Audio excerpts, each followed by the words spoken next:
Bienvenidos a La Otra Mirada, al hecho, a la pieza, al hombre, un trazo de la imaginación y a la belleza de las artes. El Museo del Prado se dice que es un museo de pintores, no de pinturas, pues los artistas representados suelen estarlo de forma superlativa, pudiendo preciarse de poseer los mayores conjuntos del Bosco, Tiziano, el Greco, Rubens, Velázquez o Goya, a veces con más de un centenar de obras. Ya comenzamos.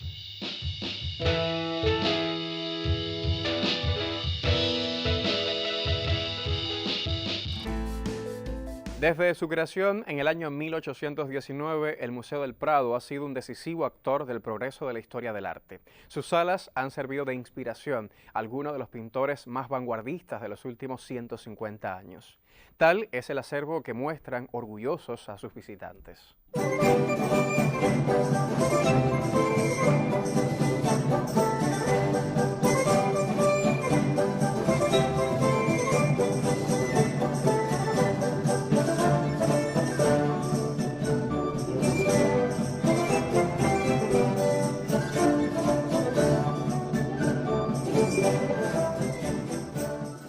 Estamos ante el tríptico del carro de Leno del Bosco. Es una de sus últimas obras y el tema fundamental al que está dedicado es al pecado. En otros temas aparece a lo mejor el paraíso, como en el Jardín de las Delicias, el infierno, y también es el tema del pecado dominante. Pero aquí es desde la creación del pecado, en el momento en que los ángeles, Luzbel, el más bello de los ángeles, se revela y cae, en el momento en que Adán y Eva caen pecando con la manzana que les tiende la serpiente y son expulsados del paraíso, y justo en la tabla central se representa ese carro de Leno que está conducido por los demonios, pero las personas que intentan subir y coger lo mejor de ese heno, pues no se dan cuenta de que es algo que les conduce directamente al infierno. Todas las clases sociales están representadas, pero hay una censura a todos los pecados que aparecen en el mundo sin distinción de clases sociales y que afecta a todas, incluidas las más altas jerarquías eclesiásticas. Pero también hay una censura a determinados estamentos, a determinados personajes como los que quitan dientes, los sacamuelas y que extraen las piedras de la locura, que son unos charlatanes, determinados personajes, o incluso hay una censura, por ejemplo, al amor, a la lujuria, que aparece ya en lo más alto de ese carro de heno que ya se ha oído. Bueno, pues como decía Pilar, el Bosco pues se centra mucho en el tema del pecado en muchos de sus cuadros y especialmente en el carro de Leno, y aquí podemos ver como todos los estamentos sociales, ¿no? Casi sin distinción, pues quieren llegar a ese carro que de alguna manera simboliza las riquezas y los placeres mundanos y efímeros, ¿no? que todo el mundo quiere alcanzar a lo largo de la vida, ¿no? Además, la vida también es vista en este cuadro como un transcurrir efímero. De hecho, si lo cerramos, veremos un peregrino que va a lo largo del camino de la vida pues salvando peligros y tentaciones, ¿no? Y en este sentido pues el cuadro también nos enseña pues el poder de la Iglesia a la hora de sentar una doctrina, ¿no? Moralizante, y al mismo tiempo, como decía Pilar, hay una censura detrás, ¿no? Hay una crítica a ciertas instituciones eclesiásticas. De hecho, aquí se ve como algunas abadesas pues intentan guardar este heno, ¿no? Tan codiciado por todos, incluso por papas, por reyes y por emperadores, ¿no? Y por lo tanto hay esta doble distinción, ¿no? que el Bosco establece entre esta visión de la vida muy condicionada por el pecado, que es lo que guía las relaciones humanas de la sociedad, y al mismo tiempo esta primera censura que podemos ver a finales ya de la Baja Edad Media y principios de la Edad Moderna, cuando pues se dan una serie de cambios sociales que marcarán pues, el rumbo de la historia en los siguientes siglos, ¿no? Porque él es miembro de una cofradía, que es la cofradía de Nuestra Señora, en donde, pero no miembro corriente, sino miembro destacado, y entonces ellos son, los pocos miembros que son destacados, son los encargados de hacer la cena anual, y a lo mejor pues llegan unos personajes muy famosos como los propios Nassau, que viven en Breda y se agasajan, o incluso llega el propio duque de Borgoña, o llega, en el caso del duque de Borgoña, no, porque él ya ha fallecido, es su hija y su marido, el emperador Maximiliano, los que llegan, o el propio Felipe el Hermoso joven, y él tiene mucho contacto con estos miembros de la nobleza y personajes destacados a través de la cofradía de Nuestra Señora. Bueno, de hecho esto también es gracias al desarrollo y al auge de las ciudades, ¿no? Es decir, si en la primera Edad Media pues, la economía estaba centralizada en el campo, y además el centro de poder económico y político pues estaba en los señores feudales y en sus fortalezas y en sus territorios, ¿no? Pues a medida que se va avanzando la Edad Moderna, ¿no? Pues de alguna manera las ciudades adquieren protagonismo. No, siempre la ciudad es libertad, y es libertad también de ese movimiento. Y libertad algunas ciudades también, realmente también bueno, favorecen que los monarcas adquieran un poder importante. No es el caso de los reyes católicos, por ejemplo, que frente a los intentos del clero y de la nobleza pues, por arañar poder, las ciudades y la pequeña nobleza pues, ayudan a los reyes católicos a realmente a posicionarse como un elemento central que explica, ¿no?, la hegemonía de España o del Imperio Hispánico en aquellos años, que luego también los primeros Habsburgo, Carlos I y Felipe II, pues pero en el caso de España es algo más complejo, porque en España lo que los reyes católicos salen de una guerra civil, porque la reina católica no era la heredera directa, sino que era Juana la Beltraneja. Entonces los nobles, por conseguir más mercedes, lo que hacen es ponerse a favor de la Beltraneja y no de Isabel la Católica. Se produce una guerra civil, y al triunfar los fieles de la reina católica, como los Mendoza, pues luego después lo que se hace es un proceso de centralización del Estado y un proceso de unidad muy moderna. Se crea un Estado muy moderna porque ella se basa en los letrados. Las universidades producen gente letrada que no viene de la nobleza ni que viene del clero, y que son profesionales, como si dijéramos tecnócratas. Y lo que la reina quiere es defender, o sea, crear un Estado moderno con una economía que siga unas normas modernas, con una defensa de los caminos a través de la Santa Hermandad, y quiere la unidad en todos los aspectos. También incluso quiere la unidad de clero, porque en el siglo XV no es como en el siglo XX, porque los estados ahora son aconfesionales, pero antes todo era confesional y la religión lo dominaba todo. Entonces la reina católica, cuando expulsa a los judíos y a los moros en el 1492, no los expulsa porque sean de raza judía o de raza mora, sino que los expulsa únicamente a los que no se convierten. Los que se convierten se quedan y se hace una sociedad multicultural, ¿no? Pero era la religión lo que primaba. Bueno, yo diría que el Bosco pues cobra actualidad continuamente, ¿no? Porque posee algunos valores estéticos y morales que de alguna manera son universales e inherentes a la historia de la humanidad, ¿no? Y a la necesidad de alguna manera de dar respuesta a las dudas existenciales que la han acechado, ¿no?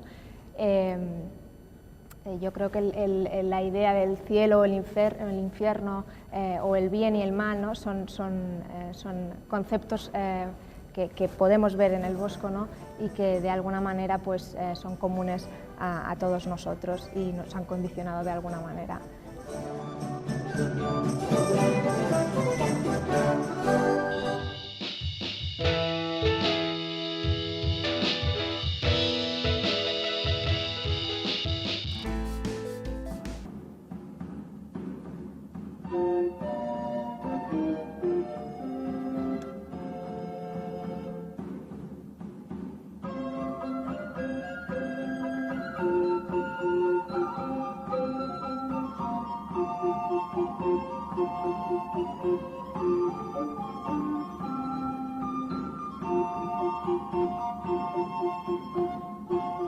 justamente delante del cuadro de las lanzas, me gustaría preguntarte por el origen de la propaganda. ¿A qué necesidad responde que haya propaganda? Bueno, la propaganda sirve de una necesidad o es de una utilidad directamente relacionada con el conflicto, ¿no? Conflicto en sentido amplio, conflicto ya sea bélico, como el que tenemos detrás nuestro, o un conflicto de naturaleza democrática, pues el conflicto por el poder en unas elecciones, o cualquier tipo de conflicto.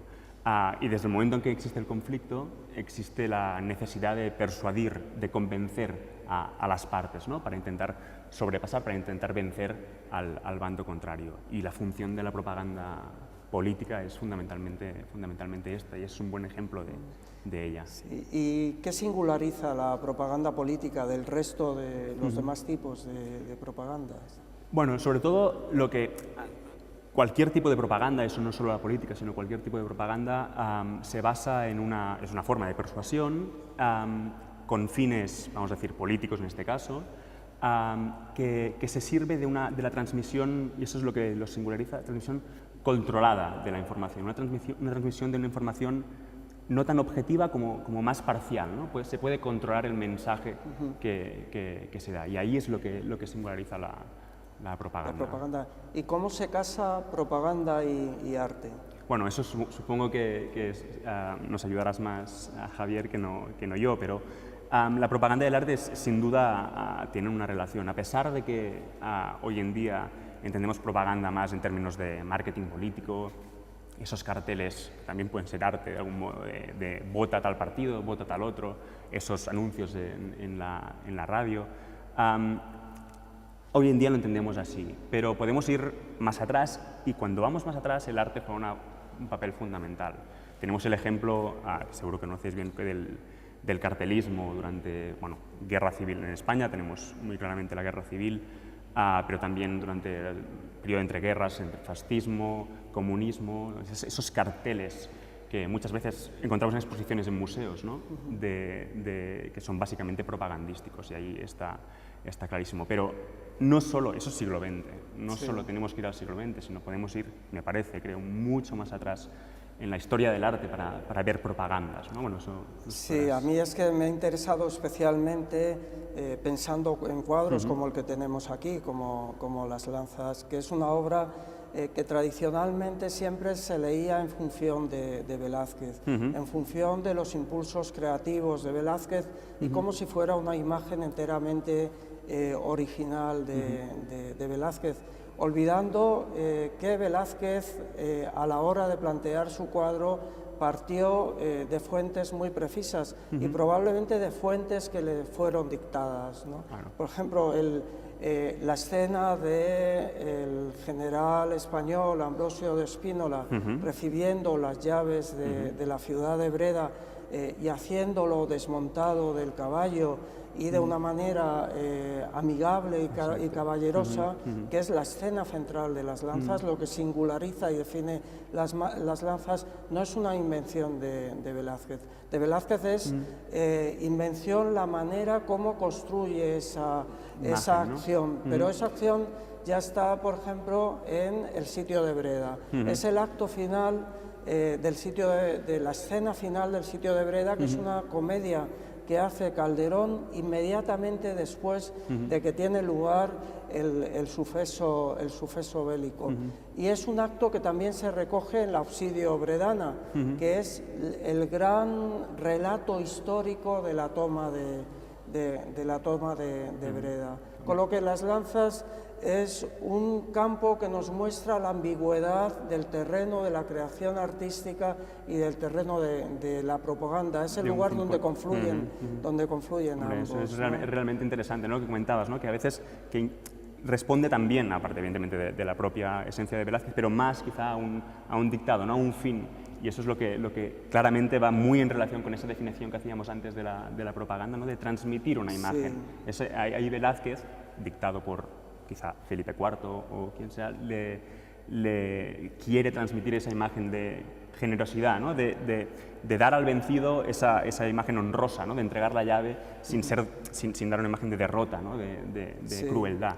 ahí bueno, eso lo sabrás más sin duda, ¿no? Pero ese humo que refleja los costes de la guerra, pero está como muy en segundo plano, ¿no? Lo importante es la concordia, a pesar de una derrota bélica, ¿no? La concordia que parece reinar, ¿no? en la imagen. Y con Felipe IV es también la propia tradición histórica de la monarquía española, ¿no? Que era una monarquía providencialista, una monarquía que afirmaba que su existencia se debía a una voluntad divina y que como tal tenía que respetar ciertas reglas dentro del orden de la guerra o del orden político. Unas reglas de civilización, ¿no? Digamos, sí, efectivamente. Sí. Pues es muy interesante y además también, bueno, eso, lo curioso también, no sé si eso se puede relacionar directamente con propaganda o no, pero el hecho de que se remonta a un hecho hecho histórico, objetivo, de 1625, no se pinta hasta 10 años más tarde, ¿no? En el 35. Y curiosamente, antes, bueno, lo habíamos hablado en algún momento, que 2 años después, ¿verdad? 2 años después, Breda volvió a manos holandesas. A manos holandesas, eso sí. Es realmente singular, ¿no? De cómo eso es la imagen, y en 1635, la imagen que se quiere dar, pero 2 años más tarde, históricamente, cambia completamente el escenario. Sí. Pero bueno, realmente es interesante. Sí. Yo creo que es interesante lo que hemos... Sí. Y sobre todo, también lo que es interesante es de que de ese punto de partida, de un punto de partida tan controlado, haya surgido una de las obras de arte más importantes de su época, ¿no? Y es ese camino entre el punto de partida y el punto de llegada el que resulta mucho más interesante ir transitando, ¿no?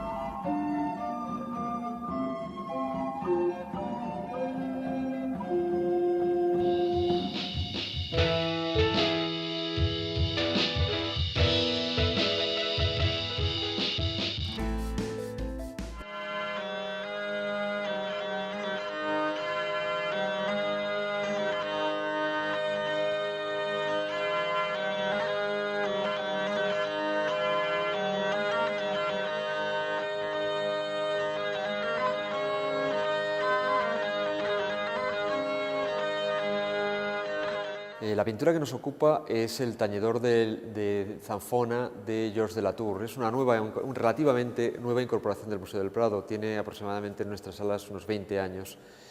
Es un cuadro sorprendente, fantástico, de una potencia increíble. En él se muestra un viejo ciego. Vemos claramente esa condición por sus ojos fundidos en la cara y con 2 manos poderosas con las que toca ese instrumento. En la derecha, mueve una manivela y en la izquierda pulsa las teclas. Es un cuadro, podríamos decir, de una estética ruda, como lo es casi todas las imágenes de viejos y como lo es casi todas las imágenes de mendigos de este artista francés, Georges de Latour.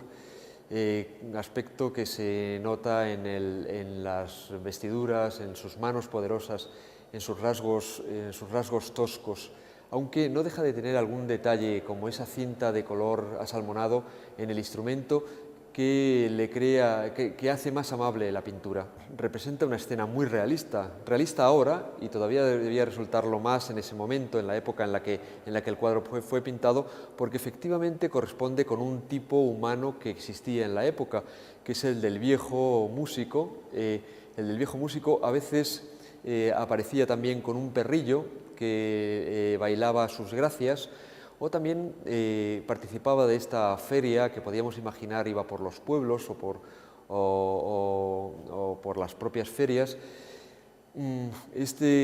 Participaba de este grupo musical también el Lazarillo, a veces tocando instrumentos muy simples, como podía ser, por ejemplo, las castañuelas.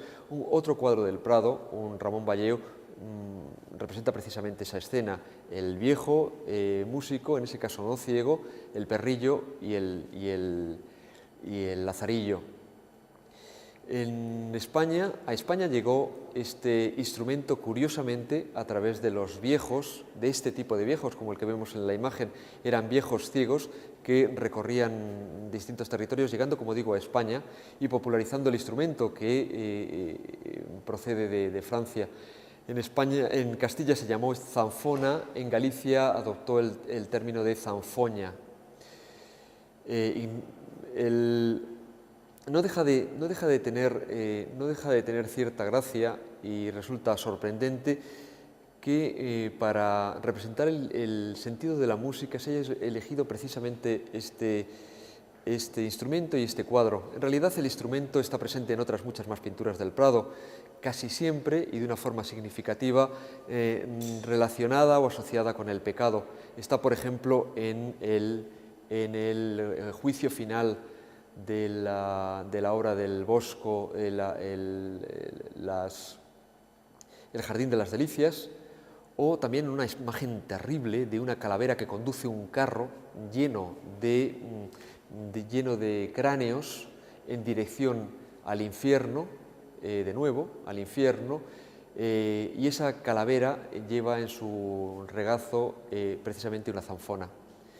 Digo que resulta, no os digo sorprendente, pero sí muy interesante la elección de esta pintura, puesto que habitualmente se identifica a Georges de Latour con el artista del silencio, no con el artista de la música o no con el artista del sonido, sino con el artista del silencio a través de sus pinturas de nocturnos, a través de imágenes muy diversas. Existe una enorme tipología de nocturnos de Georges de Latour, pero quizás el más característico, el más representativo es el de las Magdalenas, Magdalenas que aparecen solas, con los instrumentos de la pasión y con los instrumentos de la meditación, iluminadas únicamente a la luz de la vela y que inspiran, como digo, esta sensación de silencio, silencio asociado a la meditación religiosa.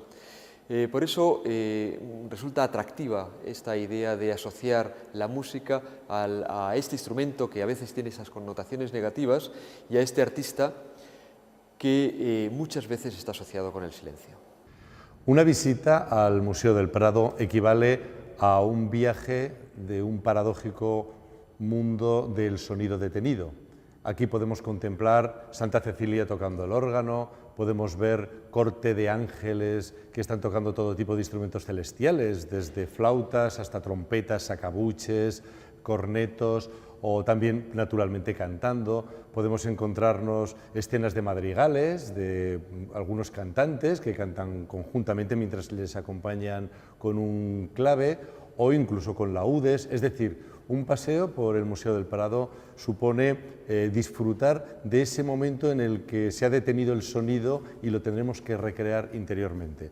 Este cuadro que tenemos de Georges de Latour, en el que aparece un ciego que está tañendo una zanfona, no es de extrañar que sea un francés quien refleja en un cuadro un instrumento tan francés como es la zanfona, que todavía se mantiene, es un instrumento popular típico para acompañar mientras está cantando, seguramente mientras le va dando con la manivela a ese bordón que va haciendo una nota tenida, con la otra mano en ese teclado va haciendo una melodía que seguramente será la misma que estará cantando o le estará haciendo una tercera o una sexta.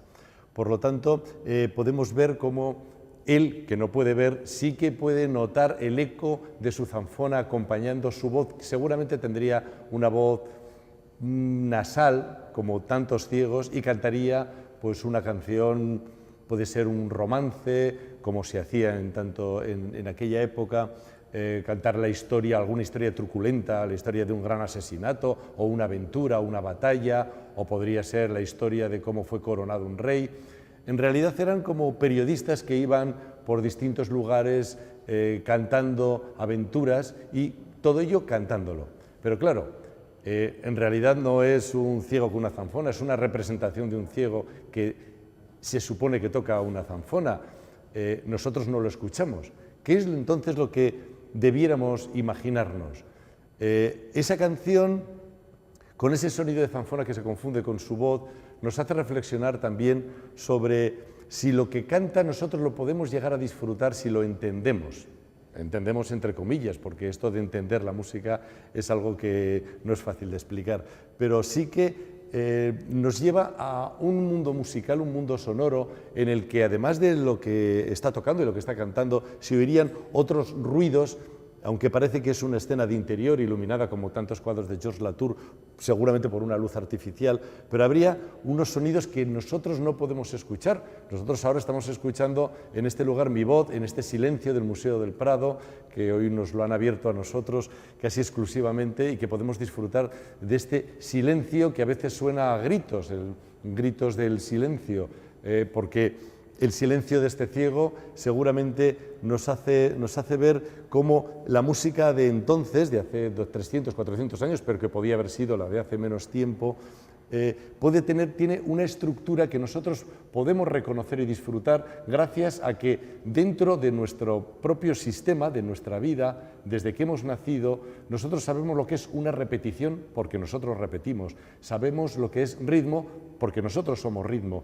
Todo esto tenemos que tenerlo en cuenta y es lo que hace que cuando este ciego cante una canción nosotros somos capaces de disfrutarla. Porque si él es una estrofa que luego va a repetir un estribillo que después repite, nosotros sabemos que está repitiendo porque somos repetición. Si hay un momento de un clímax, cuando llega el momento, vamos a suponer, de un asesinato, nosotros nos vamos a enterar porque también el énfasis que va a hacer es un énfasis que conocemos porque lo hemos vivido. Es decir, la música en realidad es una ordenación de los sonidos que nosotros y nuestra memoria somos capaces después de reproducir en nuestro interior. Por lo tanto, ver un cuadro del Museo del Prado en el que aparece un instrumento que forzosamente está callado, ya que es la representación del instrumento, en principio da una cierta pena, pero por otra parte, pues no sé, excita nuestra capacidad, nuestro oído interno para disfrutar de las músicas, de las muchas músicas, de los muchos sonidos que tienen estos cuadros.